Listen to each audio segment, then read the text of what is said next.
we might think quantum mechanics is a strange subject, one that does not matter for our daily lives. Maybe only a few people need concern themselves with it, such as some scientists working on very basic topics like elementary particles, or perhaps a few philosophers who want to stare out of the window and wonder about free will. Surely we would not really see quantum mechanics around us in our everyday lives. And we might not expect it to be useful for designing and making real things, things that can make real money and change real lives. Of course, we would be wrong. Quantum mechanics is everywhere.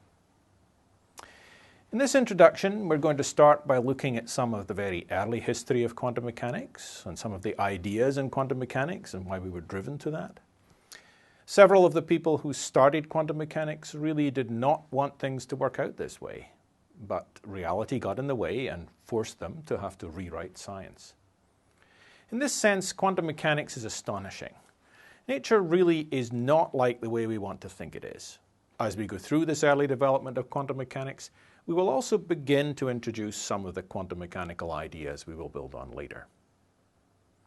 We're going to look at how quantum mechanics impacts not only science, but also technology. We now routinely use quantum mechanics in engineering, and without quantum mechanics, we simply would not have much of the modern world as we know it.